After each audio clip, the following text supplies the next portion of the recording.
이처럼 다시 돌아가세요. 이렇게 조작하는 건 생사윤회를 면치 못해요. 조작하는 건 유의조작이라서, 유의법이라서 조작하는 건 유의조작이라 한다는데, 유의가 유의행이라고 하고 유의업이라 해요. 즉 유의의 업은 할 위자예요. 뭔가 해야 된다라는 마음이 있는 마음, 그걸 유의라 해요. 그래서 그런 유의의 행을 하게 되면 유의의 업을 지어서 업보를 받아요. 업에 저촉이 되는 삶을 산단 말이죠. 그러니까 업보의 노예가 되면 사는 거예요, 유의 조작은. 근데 우리가 좋은 업 져가지고 좋은 데 가려고 공부하는 게 아니란 말이에요. 이건 부처님 말씀하신 시론, 개론, 생천론 하는 이 1, 2, 3단계 낮은 수준의 법문이에요. 생천론. 좋은 일 하면 죽거나 좋은 데 간다, 나쁜 일 하면 죽거나 나쁜 데 간다, 요게. 근데 요 1, 2, 3단계 법문은 완전 기초 법문이고, 요거 다음이 이제 욕망과 집착을 버리라는 가르침, 제육의 과환, 그 다음에 출리의 공덕, 이 출세관, 옳다 그르다라고 하는 분별의 세계를 뛰어넘어야 된다라는, 그 다음에 사성제라는 괴로움과 괴로움에서의 해탈. 이게 진짜 법문이거든요. 이 진짜 법문으로 가기 위한 아주 낮은 수준의 방편으로 실론, 개론, 생천론을 말한단 말이에요. 그런데 유의 조작하는 공부는 실론, 개론, 생천론 수준의 법문이다.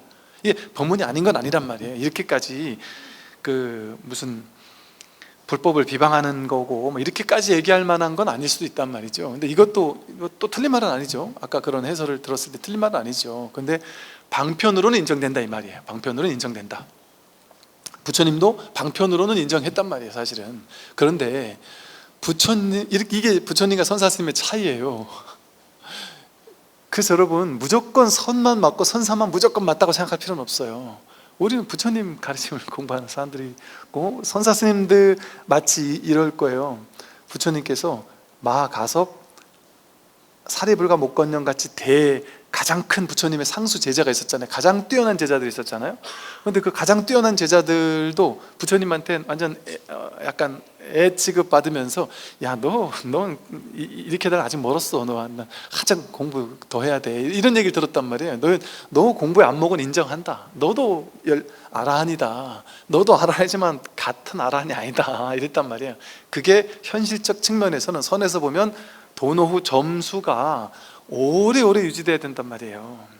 그래서 그 공부에 단계 아닌 단계가 있단 말이에요. 그 깨달은 이후에 수행 아닌 수행이 있단 말이죠. 그러니까 그런 얘기를 한 거예요. 그러니까 즉 부처님 같은 단계도 있지만 아직 상수 10대 제자 정도의 수준 정도, 근데 그 수준도 상당히 높은 거지만 그 정도 수준이 있단 말이죠. 근데 선사 스님들이 부처님 수준일 수도 있지만 그 밑에 마하가섭과 사리불 목건년 정도의 수준일 수도 있잖아요. 그보다 조금 더 높을 수도 있지만, 예를 든다면 그냥 이렇게 한 소리예요. 그래서 이게 어느 게 절대적으로 옳다, 절대로 틀리다 이렇게 얘기할 수는 없어요. 그래서 무조건 달마 스님의 이런 얘기를 듣고 그냥 연불하고 경전 보고 계율 지키고 보시하는 사람들은 전부 다 수준 낮은 사람, 한국 불교는 수준 이하, 이렇게 얘기하면 안 된단 말이에요. 이거는 부처님 말씀 아니란 말이에요. 그러니까 선사의 말이지. 근데 선사들은 사람도 성격이 다르잖아요. 성격이 부드럽고 자상한 사람이 있고 뭔가 칼 같은 사람이 있듯이 선사들은 좀 날카로운 면모가 있어요. 선사들은 뭐 그냥 여차하면 한 대 때리고 소리 버럭 지르고 절이나 해 하고서 절하면 발로 차버리고 그냥 완전 파격적인 면모가 좀 있어요. 선사들의 면모가. 그리고 뭔가 이렇게 둘러서 얘기하거나 방편으로 부드럽게 얘기하거나 뭐 다독여서 같이 가거나 이러지 않아요. 공부할 사람만 해라, 올 사람만 알아. 많이 오는 것도 싫다. 이게 찌그레기 좀 공부 좀 안 할 만한 사람들 오면 일부러 흩어버려요. 뭐 어떤 스님은 대중들이 많은데 진짜 공부에 도심 있는 사람들은 잘 없고 그냥 뭐 생계 때문에 어쩔 수 없이 오거나 오히려 분위기 흐리거나 이런 사람들이 있을 때, 어떤 큰 스님은 그랬어요. 49제를 하고 나서 다 모이라 해놓고는 49제 하는 분한테 고기 가져오라고, 고기를 올려놓고 49제를 하고 술을 가져오라고 해놓고 그러고 앉아가지고 스님들한테 막 술고기를 권하면서 자기가 먼저 막 뜯어 먹어요. 그 술지정을 한단 말이에요. 막 먹으면서. 그랬더니 이제 수많은 스님들이, 야, 저 진짜 도인인 줄 알았더니 도인이 아니네, 우리 오히려 여기다 욕먹겠다. 그래가지고 다 도망가 버렸단 말이야. 그런데 이 스님의 진짜 안목을 보고 이 스님의 법만 보고 공부했던 소수 제자들이 있었단 말이에요. 그들만 딱 남은 거예요. 그 다음날 스님이 딱 모이게 해가지고 이제부터 진짜 공부를 하자, 이제 쭉정이들은 다 갔으니까 진짜 공부는 하자 이랬단 말이에요. 근데 그 부처님 경전에도 나와 있어요. 부처님이 그 어느 경이죠? 그 경에 그래서 무수히 많은 존재들이 막 있었는데 부처님께서 진짜 법에 대해서 이 방편을 얘기하지 않고 법을 딱 드러내니까 무수히 많은 사람들이 뛰쳐나가더라 그래요. 다 도망가더라. 그리고 진짜 법을 들을 사람만 남았다 이렇게 얘기해요. 법을 들을 사람이 남았을 때 그 사람들에게 법을 전해야 돼요. 안 그러면 이 법이 왜곡될 수가 있어요. 그래서 뭐랄까 이 법문은 그러니까 제 그 유튜브 채널 법문 중에도 이게 되게 대중적이라 사람들이 많은 사람 막 수십만 명이 막 어떤 건 100만 명이 넘게 본 영상도 있어요. 근데 그 영상들은 보니까 좀 이제 쉬운 얘기, 방편의 얘기 이런 거 했던 영상들이 좀 사람들이 그래 본다든지 이러지, 진짜 이 공부에 대한 얘기를 하는 것들은 이렇게 쉽게 말해 뜨기도 쉽지 않고, 그게 갑자기 어떻게 우연찮게 이렇게 뜨잖아요. 그러면 사람들이 댓글로 엄청난 욕을 해요. 엄청난 욕을 해요. 왜냐하면 그 스님은 지 말만 맞다래고, 그럼 대한민국의 모든 뭐 불교는 틀렸다는 얘기나 이런 얘기니까 쉽게 말해 이렇게 연불하고 독경하고 하는 건 불교를 비방하는 사람들이다 이런 얘기를 들으면 얼마나 사람들이, 이거 하던 사람들 얼마나 화가 나겠어요. 얼마나 짜증 나겠어요. 그 욕을 하죠. 그래서 약간 이런 느낌이에요. 부처님은 누가 옳다 그렇다는 게 아니라 선사 스님들은 선사 시대가, 시대 자체가 어땠냐면 공부할 사람만 하는 거였어요. 선사 스님들이 막 길거리 돌아다니며 부처님처럼 일체 중생 만나가지고 구제하고 그러지 않았단 말이에요. 절에서 공부할 스님들만 중국 전역에서 모여들었단 말이에요. 공부할 사람들만. 그러니까 그들만 데리고 딱 공부를 가르치니까 그들에게 맞는 공부법이 있는 거예요. 이렇게 그냥 할 말만 딱 한단 말이에요. 깨줄 건 확 깨준단 말이에요. 그러니까 여러분, 행자 6개월 1년을 행자 살잖아요. 근데 행자 살 때 어떻게 한다래요? 사람 이하의 취급을 받아요. 완전 헛바리 일만 시키면서 완전 자존심을 막 긁는 소리를 일부러 하기도 하고 막 그래요, 스승들이. 저도 은사스님한테 진짜 행자 때, 와 정말 내가 그렇게 잘못한 건가? 정말 도대체 왜 혼났지를 모르겠게 막 혼난 게 많아요. 어느 버스가 한 대가 와가지고 버스를 저 동대 갔다가 저 남산 타워로 올라가는 데까지 안내하고 오라는데, 알지? 이러더라고요. 저는 시골에서 와가지고 서울 온 지 얼마 안 돼서 몰라요. 그때 내비게이션도 없고. 모르는데요 스님 이랬더니, 와 얼마나 화를 내시는지 화를 버럭 내시면서 그것도 하나 모르면서 네가 원 중을 하냐면서 막 그러고, 어느 날은 또 누구 데리고 뭐 지하철역 어디 아냐 그래서 모른다 그랬더니 그것도 모른다면서 하루 종일 지하철 1호선부터 쫙 끝에서 다 다니면서 한문으로 다 이거 적으라고 뭐 이런 얘기도 하시고, 하여간 독특한 스타일로 이렇게 가르쳤단 말이죠. 그러니까 그래가지고도 남아있는 사람들은 어떻겠어요? 진짜 공부하겠다는 사람 아니겠어요? 진짜 공부하겠다는 사람 그 근기를 본단 말이에요. 옛날엔 그럴 수밖에 없었어요. 지금은 좀 이해 안 될 수도 있지만 옛날에는 이 파격적인 법을 전하면 사회를 뒤흔드는 얘기 같이 느껴질 수 있어요. 그러니까 소리소문 없이 도인들은 사라지기도 했단 말이에요. 옛날에는 육조 스님도 도망 다녔던 것처럼. 그것도 옛날 같으면 육조를 탐하는 사람들이 육조를 소리소문 없이 죽이려고 했다니까요. 그럴 수 있죠. 기존에 대부분이 방편하는 사람들이 대부분인데 딱 깨달은 사람이 나타나 보세요. 쟤만 제거하면은 우리가 계속 방편으로 먹고 살 수 있는데, 옛날에 그랬을 수 있단 말이죠. 그러니까 1대1로 비밀스럽게 전했던 것도 있단 말이에요. 말하자면 그래서 이 선사 스님 때는 이렇게 파격적으로 설한 거예요. 극소수 엘리트 공부인들을 대상으로 하는 법문이기 때문에. 그런데 부처님은 그러지 않았죠. 출제가 이걸 굳이 나누지 않는단 말이에요. 출가와 제가자 모두에게 평등하게 법을 설했단 말이에요. 그리고 평등하게 깨닫게 했단 말이에요. 스님들만 깨닫는 게 더 빠른 게 아니었어요. 전혀. 여러분 생각에는 스님들은 깨달을 수 있는 가능성이 훨씬 높은 분, 우리는 깨달을 가능성이 훨씬 낮은 사람인 것 같잖아요. 그리고 심지어 선임들 중에도 선방에 안거를 막 20안거 30안거 난 스님들이 우리보다 훨씬 깨달을 가능성이 높은 분이라는 생각 있잖아요. 그죠? 전혀 그렇지 않습니다. 전혀 그렇지 않아요. 오히려 거꾸로일 확률이 더 높을 수도 있어요. 안 그럴 수도 있고. 더 높을 수도 있다는 건 뭐냐면 오히려 몇십 년 공부한 사람은 내가 알고 있는 불교를 딱 쥐고서 이게 불교라고 법에 대한 상을 쥐고 있는 수가 있어요. 그러면 이걸 내려놓지 못해서 공부를 못해요. 자기 공부를 내려놓지 못해요. 그런데 공부를 30년, 50년 한 스님들 중에도 내가 부족하다는 마음이 늘 있어요. 내가 잘났다는 말보다, 내가 공부 안다 이런 마음보다 나는 모른다, 정말 미진함에 의지해서 내가 아직 여전히 부족하다는 마음이 있어요. 하심하는 마음이 여전히 있어서 유명한 큰 스님들 중에도 내가 부족하다고 하면서 뭔가 공부를 하겠다 이런 분들이 계신다니까요. 그런 분들은 바른 법문 만나면 대번에 오히려 깨달을 수 있죠. 더 빠를 수 있죠. 그런데 또 제가자들 중에도 종교가 전혀 없는 사람이나 불교를 지금 막 접한 사람이라도 공부는 이런 거다 저런 거다라는 상이 없는 사람, 그런 사람은 더 빨리 깨어날 수가 있어요.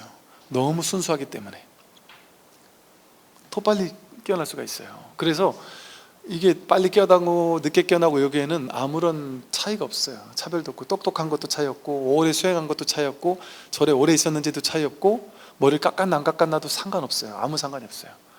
정말로. 그러니까 부처님은 그걸 아니까 일체중생을 굳이 했단 말이에요. 그러니까 심지어는 부처님은 스스로 낮춰가지고 실론, 개론, 생천론 해서 사람들에게 아직 수준이 올라오지 못한 사람에게 낮은 수준의 법문을 먼저 했단 말이에요. 자상하게 하나하나 설명해가지고 그 모두를 깨어나게 했단 말이에요. 그러니까 이렇게 이런 차이가 있는 것이지 그 어느 게 옳다 어느 게 틀렸다라고 얘기할 수 없죠. 근기에 맞춰서 응병여약으로 대기설법을 한 것이니까. 그러니까 이제 우리가 이렇게 선어록을 읽을 때는 이것에, 이 말에 무조건 집착해서 이것만이 절대적으로 맞다 이렇게 하기보다는 이것은 소수 엘리트 공부인들을 대상으로 이렇게까지 격식을 파하는 이런 파격을 행사해서 법문을 설했구나, 이렇게 우리가 이제 들으면 되죠. 아마 여기 계시는 여러분들은 이런 법문을 들을 수 있는 아마 시절 인연과 근기가 있으니까 아마 이 법문을 들으시는 걸 거예요. 그래서 이해하실 수 있으리라고 생각을 해요.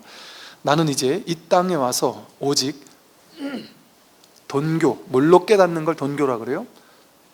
문득 깨닫는 것, 돈교 대승에, 대승 한두 명만 깨닫게 하겠다는 게 아니에요. 일체중생을 깨닫게 하겠다는 게 대승의 정신이잖아요.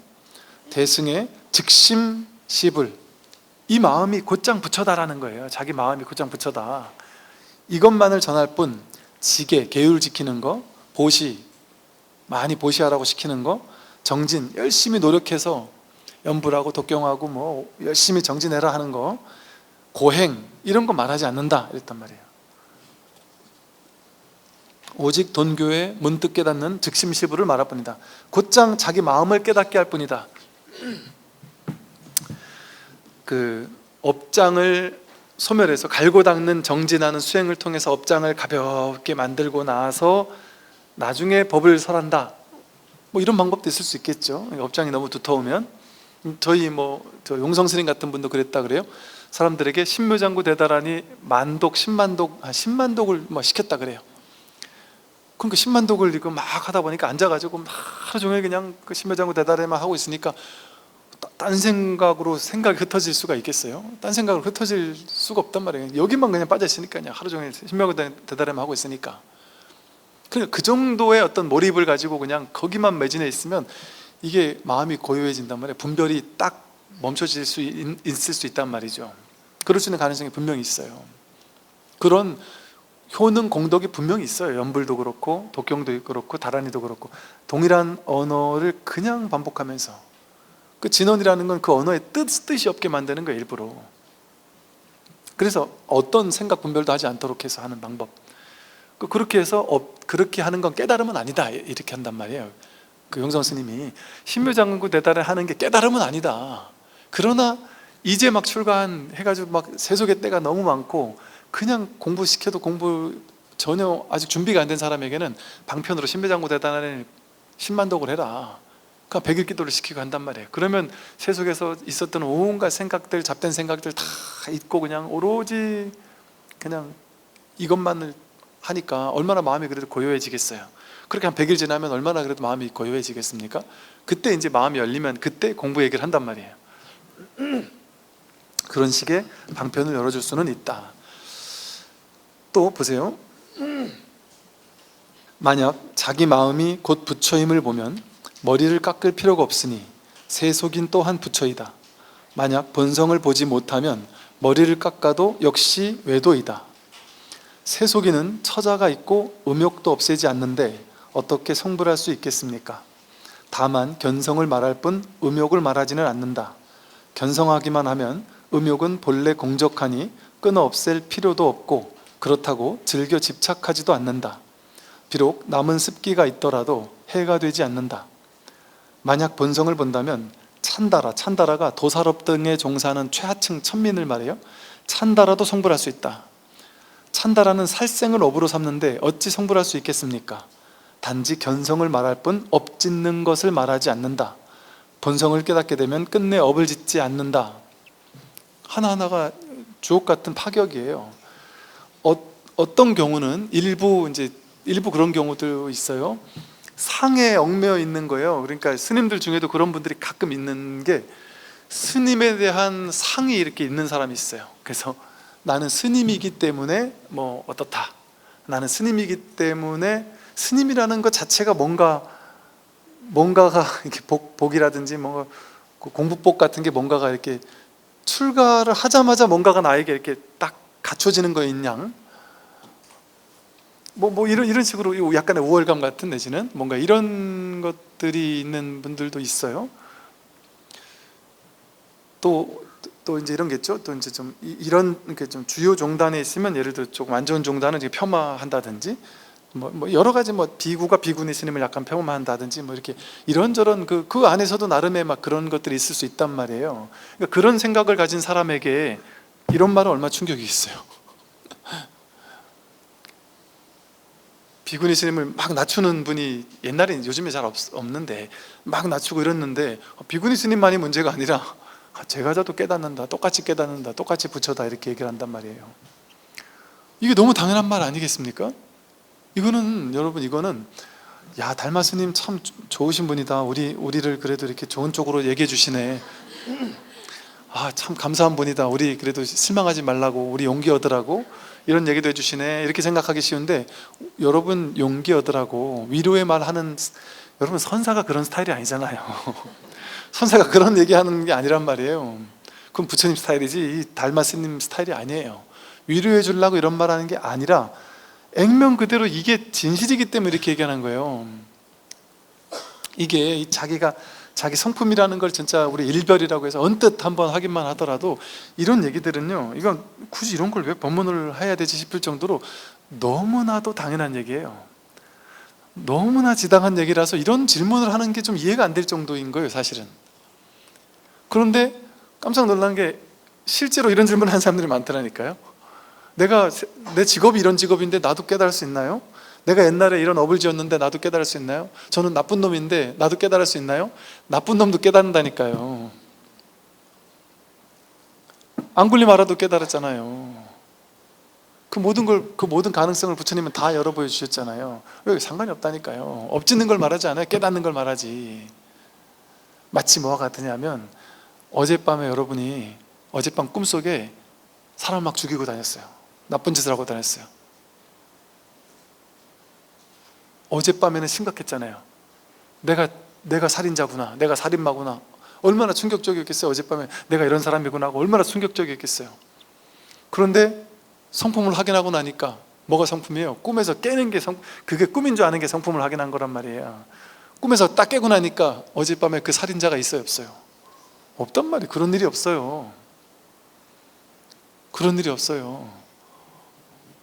업이라는 게 있는데 없단 말이에요. 업이라는 게, 업은 분명히 받겠지만 있는데 그 받으면서도 받는 바가 없단 말이에요.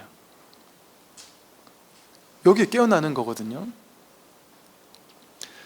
그래서 우리는, 이 사람들은 분별이 많은 사람일수록, 그리고 방편에 너무 치우친 사람일수록 이런 거 하나하나 가지고 다 따져요. 이것도 이랬는데도 됩니까? 저런데도 됩니까? 이것도 됩니까? 저것도 됩니까? 하면서. 근데 그런 것과 상관없단 말이에요. 진짜 이 공부의 입장에서 본다면. 물론 방편에서는 하나하나 구분해서 얘기해 줘야 되는 게 맞아요. 계율을 하나하나 잘 지키도록 하고, 나쁜 짓은 하지 않도록 하고, 착한 일을 많이 하도록 하고, 그게 방편에서는 당연히 맞는 말이에요. 그 말을 틀리다고 하는 게 아니에요. 그런데 이 근본 자리에서는, 본래 자리에서는 그거를 논하지 않는단 말이에요. 그러니까 옛날에 큰 스님들 보면 막 그냥, 원효 스님도 그런 거 아니에요. 그냥 막 그냥 시장통에 나가가지고 술 먹고 다니면서 노래 부르고 춤추고 아미타불 연불도 하고 사람들한테 무예가를 불러주고 하면서 부처님 경전 막 얘기해주고 요속공주하고 만나가지고 설청도 났고 뭐 무예자제하게 살았단 말이에요. 자유롭게 사는 분들이 있단 말이에요. 그러면 그분들 왜 그러겠어요? 그렇게 살으라는 게 아니에요. 또 그렇게 살아야만 된다는 것도 아니고, 사람이 깨달으면 그렇게 되는 게 아니에요. 그런 사람이 가끔 있는 거지. 그런데 또 그것도 이런 얘기하는 스님도 있죠. 경호 스님 같은 분의 뭐 기행 같은 게 많잖아요. 그 경호가 아직 덜 익어서 그렇다는 얘기를 하는 분들도 많이 있죠. 나중에 가서는 그러지 않았을 거야 라고 그렇게 얘기하는 분들도 많이 있죠. 처음에 이 자리가 딱 확인되고 나더라도 한동안 자기의 어떤 그 업습 이런 것들을 좀 떼지 못할 수 있어요. 그래서 이제 막 깨달은 지 얼마 안 된 사람은 자기 죄 지을 수도 있어요. 자기 과거의 업이 어땠냐에 따라서 한동안은. 그냥 완전 무결한 사람으로 단박에 뒤바뀌는 게 아니에요. 자기 업습은 어느 정도 유지가 될 수 있단 말이에요. 그러니까 견성 이후에 보임이라는 수행이 더 중요하다고 하는 거예요.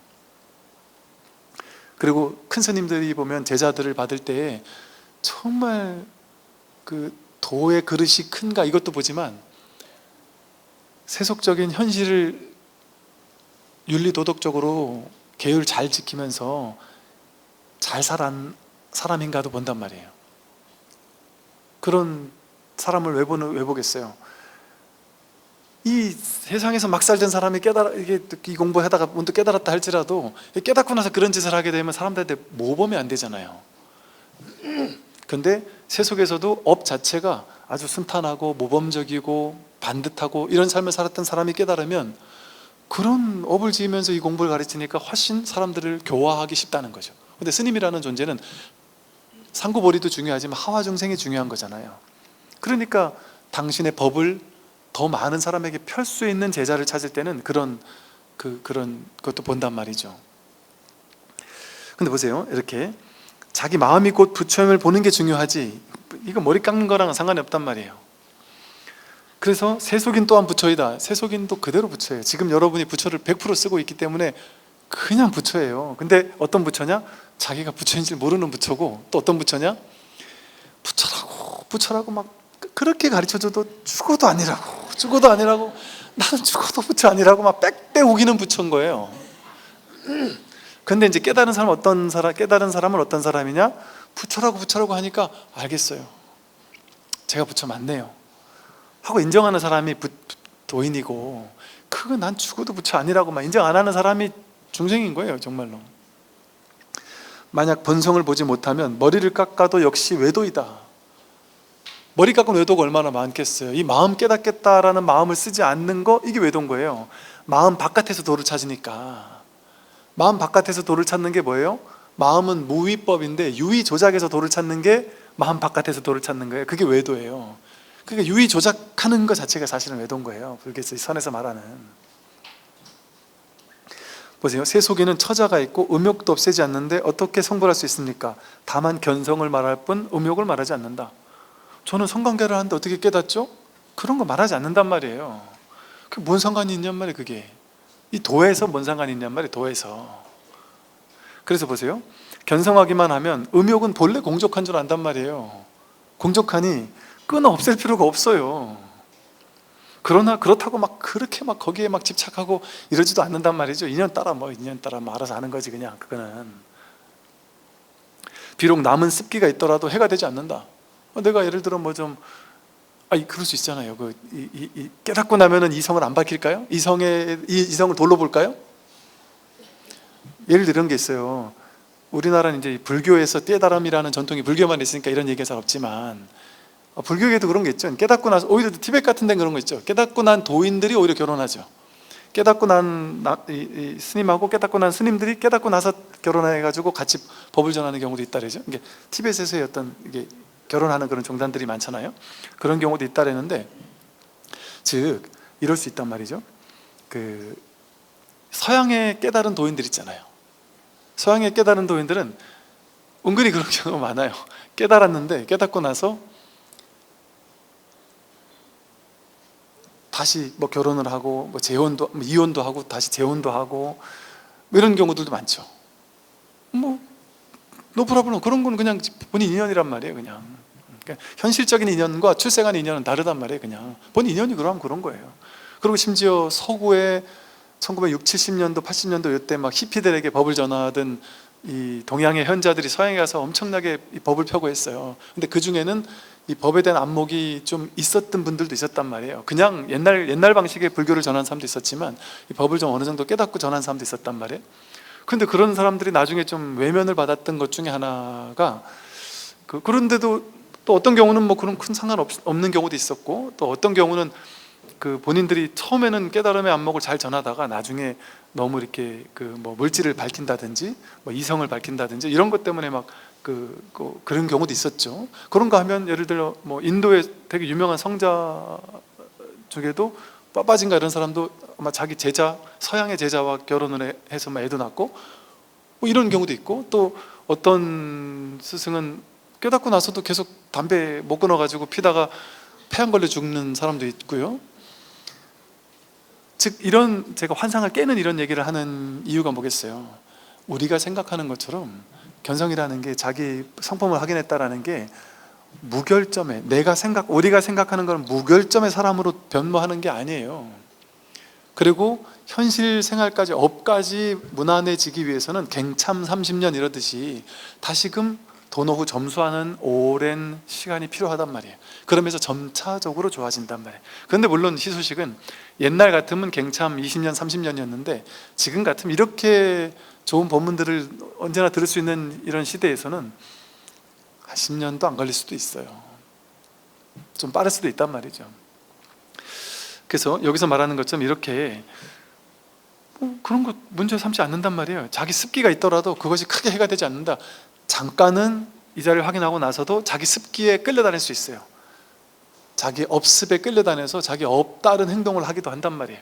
그러나 다시 돌아오죠. 자기 잘못한 것에 대해서도 참회하고 그렇게 돌아온단 말이에요. 그래서 이제 제가 그런 얘기도 했던 거예요. 이렇게 우리 공부하는 스님들이 공부를 하는 과정에서 때로는 뭔가 이렇게 실수하고 잘못하고 뭔가 이런 게 있을 수 있잖아요. 그럼 불교 전통은 뭐예요? 부처님의 전통은 뭐예요? 어떤 잘못, 앙굴리마라 같은 사람도 참회를 받아주는 게 전통이잖아요. 불교의 전통은 그 사람이 진정으로 참회할 때는 그 참회를 받아주는 게 불교 전통인 거예요. 그 사람이 실수 한번 했다고 해서 내치고 막 없애버리고 이러는 게 불교 전통이 아니에요. 심지어 최악의 잘못을 했어도 진심으로 참여한다면 받아주는 게 전통이란 말이에요. 그게 부처님의 뜻이란 말이에요. 그리고 이 업습에 끌려갈 수밖에 없는 측면이 있기 때문에 공부가 어느 정도 됐다 할지라도 그렇게 단박에 안 바뀌어요. 그렇기 때문에 불교에서는 여러분도 마찬가지예요. 여러분 스스로에게도 그렇고 여러분 주변에 있는 앞으로 깨달을 분들에게도 마찬가지예요. 그들을 보면서 그 사람이 야 깨달은데 이 모양이야? 네 같은 게 깨달았으면 나는 부처다, 부처 할아버지다, 그러면서 그 사람을 무시할 수는 없단 말이에요. 단박에 알 수 없어요. 주로 부부 사이에서 많이 그런데요. 둘 중에 한 분이 깨달으면 나머지 한 분이 야 진짜 욕을 그렇게 한대요. 니가 어떻게 깨달았냐 하면서 한동안 그럴 수 있다니까. 그런데 그럼 바뀐 건 없어요 하고 물어보면 또 술술술 얘기를 해요. 그런데 분명히 바뀐 게 분명히 있어요. 남들은 모를 거예요. 저는 알아요. 그럼 몰라보게 바뀐 점들 얘기를 한다니까요. 근데 그게 부스부스 옛날 습이 티 나오는 건 어쩔 수가 없어요. 이렇게 얘기를 하지. 그런 측면이 분명히 있을 수 있어요. 그래서 정말 이 공부에서는 우리가 좀 기다려주는 시간이 필요해요. 우리 모두가 이 공부를 오래오래 해야 되는 거기 때문에 인욕바람이를 하고 정진바람이 그거예요. 이 성품을 확인하고 나서도 오래오래 공부를 해야 된다. 만약 본성을 본다면 도사를 자기 직업으로 하는 밥 먹듯이 짐승을 죽였던 사람, 그런 사람도 성불할 수 있단 말이에요. 아니 도살이 문제입니까? 지금 앙굴리마라 같이 사람을 막 99명, 999명을 죽였다 하는 사람도 부처님이 깨닫게 만들잖아요. 이게 가능하다는 게 너무 여러분 억울하지 않아요? 여러분같이 착하게 살아온 사람 입장에서는 이렇게 막 연쇄살인마도 성불할 수 있다 그러면 짜증이 확 난단 말이에요. 어떻게 이럴 수 있냐? 푸틴도 성불할 수 있다 이런단 말이에요. 김정은도 성불할 수 있다 그런단 말이에요. 그러면 좀 짜증이 난단 말이에요. 저놈의 새끼들 저거는 좀 성불 안 하고 지옥 좀 갔으면 좋겠는데, 근데 우리가 둘이 아니란 말이에요. 그들도 사실은 일체 만중생이 둘일 수가 없어요. 이 하나의 바탕 마음 위에서 나타난 거기 때문에. 그래서 그 찬다라도 성불할 수가 있어요. 찬다라는 살생을 업으로 삼는데 어찌 성불할 수 있습니까? 단지 견성을 말할 뿐 업짓는 것을 말하지 않는다. 본성을 깨닫게 되면 끝내 업을 짓지 않는다. 유의 조작의 행위 아니라 무의 행위 되기 때문에 그래요. 하되 함이 없이 하는 거예요. 그러니까 업을 짓는데 업을 짓는 게 아니란 말이에요. 그는. 그래서 이런 말이 있죠. 1000년 동안 어두웠던 동굴, 1000년 동안 깜깜했던 동굴을 밝게 만드는데 몇천 년이 필요할까요? 1000년 동안 어두웠으니까 1000년이 또 필요할까요? 아니란 말이에요. 그냥 라이트 한번 탁 키면은 1000년 동안 어두웠던 게 단박에 밝아진단 말이에요. 그런 것처럼 이 공부도 마찬가지다. 우리가 수억 급 동안 윤회하면서 수미산을 뛰어넘는 업을 지었다 그러잖아요. 수미산을 뛰어넘는 업을 안 적겠어요, 우리가? 왜냐하면 우리는 끊임없이 윤회하면서 업을 얼마나 많이 지었겠어요. 근데 하루만 살아도 여러분 얼마나 많이 업을 짓고 살아요? 말, 생각, 행동으로 사는 게 다 업짓는 거잖아요. 그냥 사는 게 다 업짓는 거예요, 전부 다. 좋은 업만 업이 아니라, 나쁜 업만 업이 아니라 좋은 업도 업이니까. 그 어마어마하게 수미산을 넘는 업을 그걸 다 탕진해가지고 깨닫겠다, 이게 가능하겠습니까? 이게 쉽지가 않단 말이에요. 근데 수미산을 넘는 무궁무진한 업이 있고 죄가 있다 할지라도 문득 자성을 하게 하면, 마음을 밝히면, 마음의 불을 하나 탁 켜버리면 1000년 된 동굴도 단박에 밝아지듯이 그 수미산을 뛰어넘는 그 업들이 단박에 사라진단 말이에요. 말을 표현한다면 단박에 사라진다는 말을 할 수 있어요. 그러나 사라진 바 없이 사라진 거예요. 즉 부처님이 깨달았고 나서 과보를 안 받았습니까? 부처님도 과보를 받는단 말이에요. 몸이 있으니까 안 먹으면 배고픈 과보, 먹으면 배부른, 그게 인과 아니에요. 물 안 먹으면 목마른, 그게 인과 아니에요. 인과의 저촉을 받았단 말이에요, 부처님도. 나중에 부처님한테 어떤 사람이 또 썩은 음식, 고기를 갖다 주기도 했잖아요. 그걸 먹고 몸에 병이 나기도 하잖아요. 부처님도 몸에 병이 난다니까요. 전 지금도 생생히 기억해요. 어떤 분이 전화가 와서 스님 어떻게 생각하십니까 하면서 한 얘기가, 그것도 그분이 스님이었는데, 깨달은 사람은 아프면 깨달은 사람이 아닙니다. 제 안목이 틀렸습니까? 또 계속 해보세요. 깨달은 사람은 어둠 깜깜한 곳에 들어갔는데 훤히 보이지 않으면 깨달은 사람이 아닙니다. 그러면서 너무 그냥 힘을 줘가지고 그런데 내가 이렇게 얘기했는데 이게 틀렸다고 하는 사람이 있던데, 그러고도 그놈이 중입니까? 이러면서 이런 물어보고. 스님들이 좀 특이한 분들이 많아요. 뭔가 하여간 이렇게 당신 그 공부에 대해서도 뭔가 하여간 멋있는 사람도 많고 참 별의별 사람이 다 있어요, 진짜. 그러니까 이런 얘기하죠. 세상에서 이 세간에서 제일 훌륭한 사람들 아니면 제일 IMF형 스님들이 많았었거든요, 그 당시. 세속에서 너무 살다 너무 힘들어가지고 오는 분들도 있는데, 그분들이 또 낫다는 건 아니에요. 왜? 살다 힘들고 최악의 힘든 걸 타파하겠다고 출가해서 깨닫는단 말이에요. 그래서 깨닫는 거예요, 사실은. 그래서 오히려 최고 훌륭하던 사람들이 출가해가지고 더 못 깨달을 수도 있어요. 저는 그런 거 많이 봤어요. 근데 최고 우리가 하층민이라고 생각할 만큼 정말 세상에서 힘들고 고되고 괴롭고 살다가 출가한 분들은 오히려 더 깨닫는데, 하심하면서 마음 열고 공부하니까 더 깨닫는데, 공부 똑똑하던 사람들은 진짜 주구장창 머리로밖에 공부를 안 하는, 정말 머리로밖에 공부를 안 하는, 아무리 얘기를 해도 이걸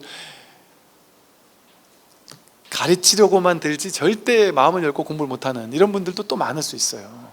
그러니까 이게 높다 낮다라는 말이 말도 안 되는 소리예요. 이게 의미가 없는 말이에요. 이 공부에서는 이 세간에서나 그냥 뭐 잘났다 못났다 똑똑하다 멍청하다 뭐 이런 얘기를 하는 거지, 법의 자리에서는 그런 게 아무 상관없다니까요. 공부 많이 하고 못하고가 하등 게 상관이 없어요.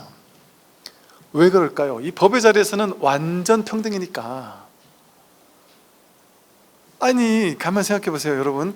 헤어스타일과 이 쪼가리가, 이 옷 쪼가리가 요거 이 천이, 이게 도를 상징하겠어요? 말도 안 되지 않아요?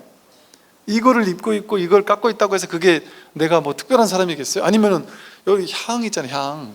향 하나 사다가 여기에 이렇게 약간 좀 이렇게 뭐 좀 하면은 그게 나를 뭐 갑자기 뭐 업을 녹여내 주겠어요? 그렇게 될 수 있겠냔 말이에요. 그건 다 상징 아니에요. 상징. 이 세상 속에서 불교 교단을 유지하려고 어떻게 유지하면 가장 효과적이고 효율적일까를 보니까 그 당시 사문의 집단이 있었단 말이에요. 그런 집단의 문화가 그 당시 인도에 있단 말이에요. 모든 남자들은 전부 다 일생에 한 번은 출가를 하는 그런 문화가 있었어요. 그러니까 저 정도의 방식을 채용하면 조금 더 우리 승가를 유지하기에 좋겠다 해가지고 방편으로 한 거란 말이죠.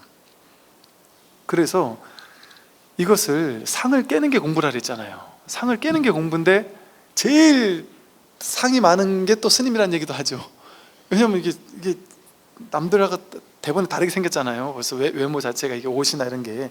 그러니까 여기에 나도 모르게 스님 상이 생긴다니까요. 제가 잘 알아서 그래요. 제가 어릴 때 스님 상이 막 생겨 보니까 어르신이 나한테 반말하는데도 그 기분이 확 나쁘더라니까요. 그 20대밖에 안 돼 젊은이가 내가 스님, 왜냐하면 이제 막 출가한 놈들이 제일 스님상이 세거든요 원래가. 할아버지 스님들이 내가 스님이다는 그 상이 있겠어요? 그냥 동네 할머니들하고 맨날 농랑 따먹기 하면서 재밌게 놀지. 그게 진짜 도인이지. 근데 젊은 스님들은 내가 스님이 출가한 지 얼마 안 됐는데 막 그냥 어깨 힘이 빡 들어간다니까요. 그래서 스님상이 제일 많을 때란 말이에요. 그럼 사람들이 이런 얘기하다가 재미난 얘기 이래저래 하다가 막 반말하고 그럴 수도 있잖아요. 그럼 막 3계 대도사를 길을 걷는 스님에게 어떻게 반말할 수 있느냐고 막 화를 벌컥 내고 그럴 수 있단 말이죠. 말하자면 그게 이제 상이란 말이에요. 상. 근데 그 상을 깨는 게 이 공부잖아요. 상을 깬다는 게 뭐겠어요? 출제가가 있습니까? 이 법의 자리에서 출제가가 있냔 말이에요. 출제가가 지금 여기서 일어나는 분별이지 남녀가 있습니까? 남녀가 여기서 나온 분별이지 어떻게 남녀가 있어요? 여러분 몸에는 남녀가 있겠죠. 이 몸은 뭐예요? 아바타 같이 잠깐 쓰는 거예요. 인연 따라. 이 한 생에서도 몸 계속 변하고 바뀌잖아요. 몸뚱이는 30년 전 몸뚱이 지금 하나도 안 남아 있잖아요.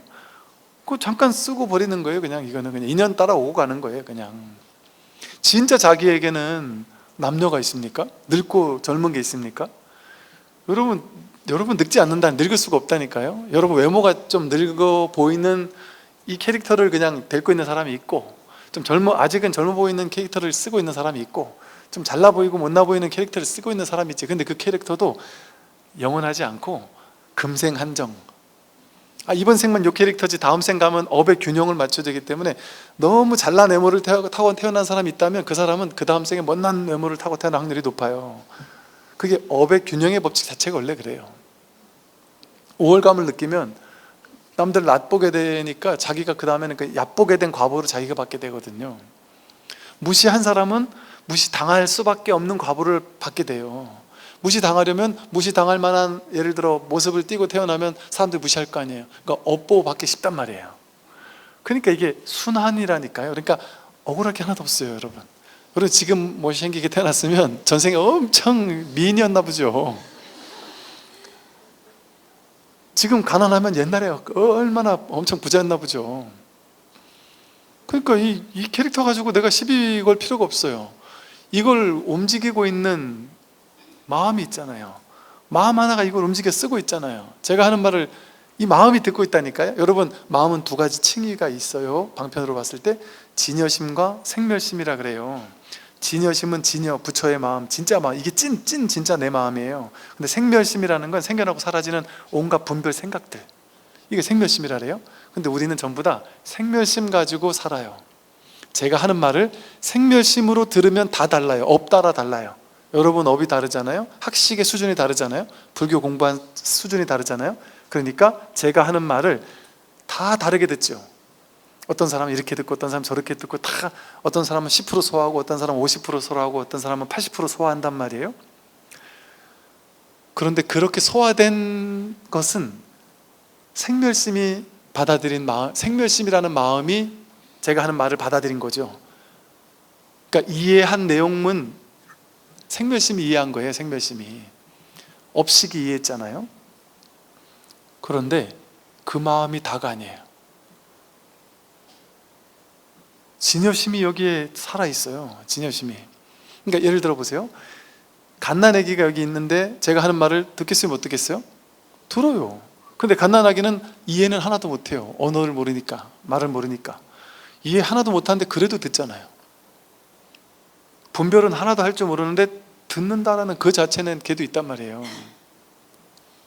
그 첫 번째 자리에서 들음이 먼저 있고 그 다음에 그 들은 거에 대해서 해석하는 마음이 두 번째 자리에 떨어진 마음이고 분별망상이고 생멸심이에요. 근데 첫 번째 자리에서 듣는 이 자리는 이것과 컵 이 말과 뜰 앞에 잣나무 이 말과 부처, 똥막대기 이 말이 다르지 않잖아요. 분별 따라가면 똥막대기와 부처는 다르잖아요.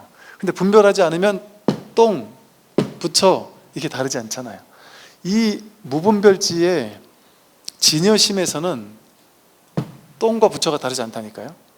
똥막대기와 뜰 앞에 잣나무와 부처가 다르지 않다니까요. 중생과 부처가 다르지 않고 컵과 부처가 다르지 않단 말이에요. 이 첫 번째 자리 이 마음에서는 아무런 분별이 없단 말이에요. 근데 두 번째 자리에 떨어지면 자기 식대로 자기 해석대로 생멸심을 써서 자기 지식 업식을 써가지고 해석하고 판단할 뿐이죠. 들을 때도 어떤 소리를 듣더라도 그 소리를 듣고 해석하는 걸 따라간단 말이에요. 근데 이 자리에 있으면 이 첫 번째 자리에서는 이게 진실이거든요. 여기서 진짜 자기가 확인되거든요. 내가 누구인지가 여기서 확인되거든요. 볼 때도 보자마자 해석된 대상을 따라가는 게 아니라 이 보는 이 첫 번째 자리에서의 범이 먼저 있다니까요. 딱 이 본다는 게 먼저 있고 그 다음에 이제 보는 거에 대한 생각과 해석이 뒤따라가는 거예요. 여러분 생각이 일어날 때 생각의 내용물 좋은 생각해서 나쁜 생각해서 이것만 관심이 있지만 생각이 있을 때 그 뒤에서 생각이 오늘은 많네 하고 아는 놈이 있죠. 오늘은 나쁜 생각했네 하고 찜찜한 걸 아는 놈이 있죠. 그리고 오늘은 내가 긍정적인 생각을 많이 했나 하고 아는 놈이 있죠. 그 마음이 먼저 있잖아요. 그 마음 위에서 좋은 생각도 일어나고 나쁜 생각도 일어나서 좋은 생각을 많이 하면 내가 좋은 사람인가 봐 이렇게 생각하고 나쁜 생각을 많이 하면 내가 나쁜 사람인가 봐 이렇게 생각하잖아요. 근데 그 좋은 생각 나쁜 생각은 이 알아차림의 바다, 이 텅 빈 바탕 배경 여기 위에서 왔다 가는 그림자잖아요. 바다 위의 파도처럼 모든 게 이 한바탕 위에서 드러나는 거 아닙니까? 보는 것, 듣는 작용, 견문각지가 보고 듣고 깨달아 아는, 느끼고 아는 이 모든 것이 전부 다 이 한바탕 속에서 드러나는 거란 말이에요. 그러니 이 세상에서는 지금까지 여기 위에서 쏘아 올려진 두 번째 자리에 떨어진 생각, 판단, 분별 그거를 취해서 어떤 건 좋고 어떤 건 싫다라고 판단하고 좋은 건 취해야 되고 싫은 건 버려야 된다고 생각해서 더 좋은 건 더 갖기 위해서 집착하고 열심히 일하고 싫은 건 버리기 위해서 애쓰고 그러고 살았잖아요. 그게 중생이잖아요. 분별의 내용 따라가니까 모양 따라가니까 상 따라가니까. 그런데 상 따라가는 일은 지치죠. 상은 언제나 무너지잖아요. 나라는 상, 아상, 나라는 상 이거 무너지잖아요. 늙고 병들고 죽잖아요. 그러면 결국에는 우리가 절망할 거란 말이에요. 모양 따라가는 인생은 영원할 수가 없죠. 남들과 늘 비교돼서 저 사람이 더 좋은 거 가진 것 같고 나는 나쁜 거 가진 것 같잖아요. 나보다 더 좋은 것 가진 사람은 항상 있거든요. 영원한 즐거움이 없어요. 상 따라가는 삶은. 그런데도 우리는 죽을 때까지 모양만 쫓아가죠. 모양을 드러내고 있는 이 자기 본바탕의 마음,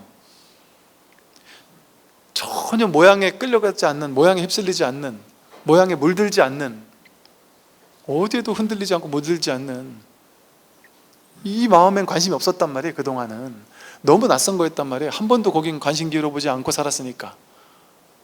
근데 이거는 이런 대상처럼 컵하면 컵을 이렇게 컵 바로 알 수 있듯이 이렇게 모양이 있는 대상이 아니라서, 대상은 이렇게 볼 수도 있고 만질 수도 있고 알 수도 있잖아요. 근데 눈이 다른 건 다 볼 수 있는데 눈이 눈은 볼 수 없잖아요. 자기는 자기를 볼 수 없어요. 자기는 자기를 알 수 없어요. 그러니까 이것은, 이 마음은 지금까지 우리가 세상을 파악하고 알던 인식의 습관, 둘로 나누어서 내가 저것을 아는 그런 방식으로는 도저히 닿을 수 없는 방식인 거예요. 너무 낯선 방식인 거죠. 그러니까 이 공부가 어렵다고 느껴지는 거예요. 한번 안 해본 거라서. 그래서 이걸 본문을 오래오래 들어도 저는 이럴 때가 종종 있거든요. 법회를 하고서 이렇게 법회하고 내려가는 날, 어떤 날은 저도 제가 무슨 말을 할지 몰라요, 사실은. 그래서 근데 어느 날은 본문 딱 하고 내려가다가 와, 오늘은 진짜 대부분 진짜 많은 사람들이 이 자리 확인했을 것 같은데, 이거 확인, 이렇게까지 얘기했는데 확인 못할 수가 없는데, 이거 야, 오늘은 이거 막 정말 많은 사람들이 이게 다 감 잡았겠다, 그럴 때가 많거든요. 그럴 때가 종종 있어요. 야, 이렇게까지 어떻게 쉽게 내가 얘기를 했지? 내가 얘기한 게 아니지만 어떻게 이렇게까지 쉽게 이렇게 나왔지? 싶을 때가 있거든요. 이렇게 얘기하는데도 못 알아들을 수가 없는데 싶을 때가 종종 있어요. 꽤 있어요. 그런데 막상 물어보면 전혀, 그때 본문하고 지난주 본문하고 뭐가 다른데요? 맨날 똑같은 얘기 하는데 뭐가 다른데요? 이러기를 한 3년 5년씩 가는 사람들이 많아요. 근데 그러면서 그게 공부가 안 된 것 같지만, 그러면서 3년 5년 듣다가 자꾸 나에게 익숙해지는 거예요. 이게 이제 이 첫 번째 자리에 이 마음이, 와, 도대체 이게 내가 왜 확인을 못하는 거지? 이게 왜 모르겠지 이걸? 그러면서 자꾸 더 간절해지고 여기 이 자리에 자꾸 가까워지는 거예요. 그래서 뭔가 아주 얇은 막 같은 거 하나만 남아요. 그러면 이제 언제 시절이 될지 그냥 우리 줄탁 동시하듯이 내가 안에서 자꾸 쪼고 있단 말이에요. 그러니까 어느 날 한번 본문 하나가 딱 바깥에서 어미 닭이 탁 쪼주는 것처럼 어느 순간 어느 장면에서 어느 본문에서, 혹은 본문 듣고 집에 가다가나 아니면 집에서 남편이 소리 뻑 지를 때 깨달을 수도 있고, 언제 어느 순간에 그게 그냥 탁 시절이 맞을지는 알 수 없어요, 그 누구도. 근데 그게 그렇게 얇아지고 있는 거예요. 지금 우리에게 있던 그 분별의 막이 옅어지고 있는 것이고. 그래서 꾸준히 공부를 이제 해나가시기 바라겠습니다. 네, 선물하십시오.